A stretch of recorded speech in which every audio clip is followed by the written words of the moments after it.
Ladies and gentlemen, welcome back.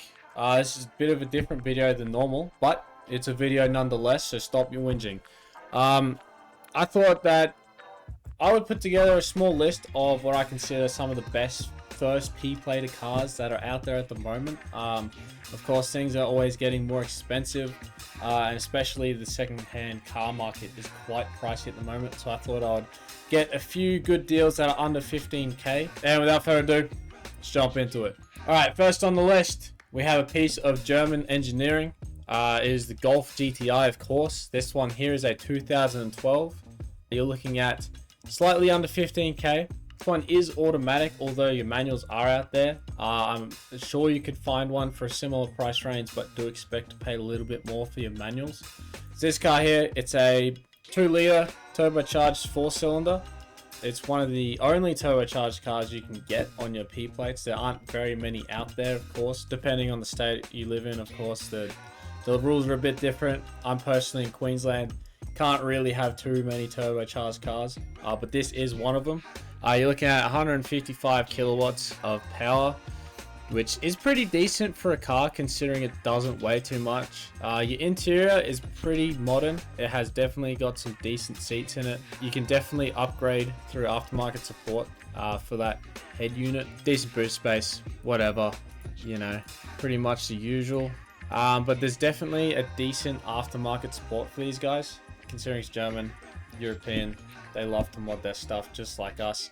You can easily find any suspension, wheels, tires, you name it, but there's also a lot of engine support for these cars as well, so you can definitely push out a little bit more power that there's currently in there, but nonetheless it's definitely a great first car for your P plates, so I definitely recommend this as a option if you're looking for one of your first cars.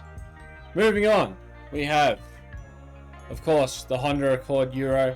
This one here is also a manual version as well, which aren't insanely too hard to find, but do expect to pay a little bit more. This one here, you're looking at 10.5, which is pretty reasonable. These cars are growing in price day after day, but this one here is a pretty clean example at that. Engine wise, you have the K24A3 2.4 liter naturally aspirated 4-cylinder. You're looking at 140 kilowatts of power, 223 newton meters of torque, which is not too bad. It's not the quickest car out there on your Ps, but it's definitely a fun one. Front wheel drive. Honda absolutely nailed their factory performance suspension wise, but there's a lot of aftermarket support for this car to make it a lot better as well. They're decently priced at the moment. There are manuals out there. I would definitely recommend this. It may not be the fastest, but man, does it tear up corners. They are so fun to drive. This one here, I believe, has a body kit, or at least the OEM Sport Aero, because I know they don't all look like this one. Do be wary of the red paint for these guys as well, because they are notorious for fading pretty quickly. So avoid reds if you can. And then also interior wise, most of them will be tan. This guy here is a black interior, so it's a bit more desirable. But I'll definitely recommend checking out your Accord Euro as one of your first cars as well. Next up, we have another hot hatch, of course. This is also another turbocharged vehicle that you can have on your P plates. Engine wise, let's have a look here. You're looking at 184 kilowatts, which is pretty good. Also 340 newton meters of torque, which is pretty good, especially for a first car. 3.8, not too unreasonable. There's a lot of them out there. This one here is also a manual version as well. I think they do look quite good for a hot hatch as well. Expect your autos to run a little bit cheaper, but this one's decently priced. I say they're pretty good looking as well. Interior wise, fairly modern. Your infotainment system isn't fantastic. I'm not entirely sure what's out there in terms of upgrading your interior, but there's definitely supporting mods for your suspension, engine, things like that. But these cars are definitely a fun car to have. Maintenance wise, not too unreasonable either, but nonetheless, keep this in your list. Moving on. Now this one here is slightly above 15k, but I thought I would have to include it anyway. If you do have the budget to push it just a little bit more, I'll definitely recommend your Toyota 86. This one here is also manual, which is definitely a plus. These guys aren't the fastest things in the world. 2-liter naturally aspirated 4-cylinder. These are a box engine made by Subaru. As you know, the Subaru BRZ, Toyota A6, same platform. This one here, I believe, is a GTS model as well.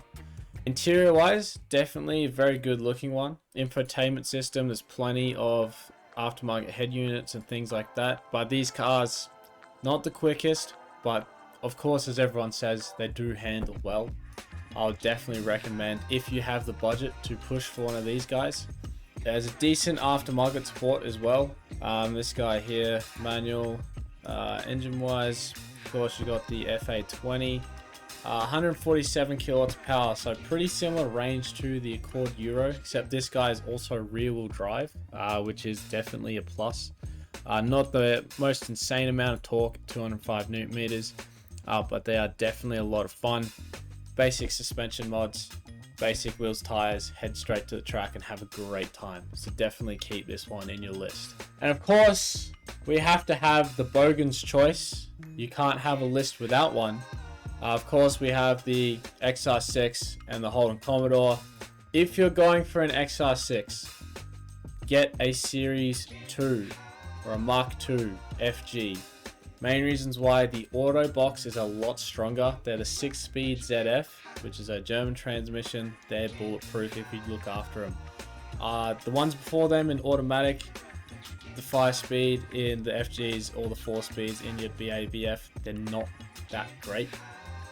Manual ones of these guys are pretty hard to find these days. There's not heaps of them around, but if you are looking at, not really Australian muscle, but if you're looking at one of these guys, definitely go for your Falcon FG Mark II. I personally own one of these.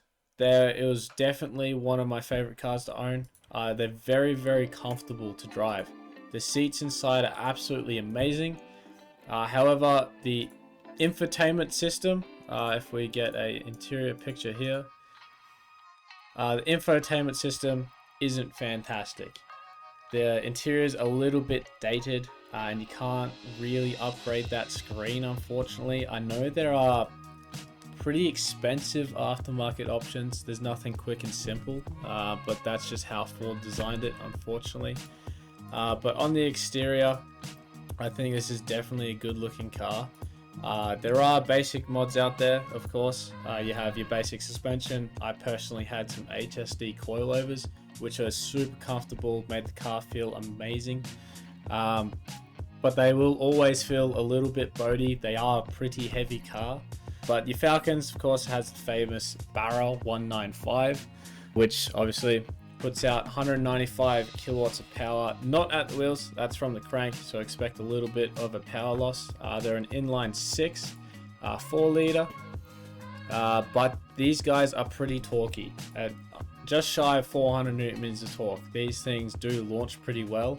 So keep this one in mind if you are new to Australian cars. Falcon is definitely a great option. Just keep in mind the fuel efficiency isn't fantastic, but they're definitely a great car nonetheless. But if you're not a Ford guy, of course you have the same thing pretty much in your Commodore. This guy here is a V6 instead of an inline 6. Engine wise, you're looking at very similar power numbers. Got 210 kilowatts that's at the engine, of course, so a little bit of loss to the wheels. Slightly less torque than the Falcon does at 350 newton meters, but nonetheless, I think this car is definitely good looking. Interior wise, I believe they have a decently better or a bit cleaner interior than the Falcons do. It's not as plasticky as the FG, and you can definitely upgrade that infotainment system as well with aftermarket head units. But again, basic mods for this guy, you have your basic suspensions, exhaust and things like that. Fuel wise, it's a little worse than the FG. Price range, you're looking at 11.8. They're definitely a lot cheaper than your FG Falcons, but they're definitely a great car nonetheless. Alright, and that was my quick list for you. If you want me to make another one, I'll gladly do it. But these guys are what I think are probably some of your better options as a first car P-plater. If you're looking for something around that 15k or less mark, these guys are the ones for you. There's definitely a lot out there still that aren't too expensive. but you just have to do a bit of digging around and you'll definitely find a good deal, of course. That's it from me. Thank you for watching. I'll see you later.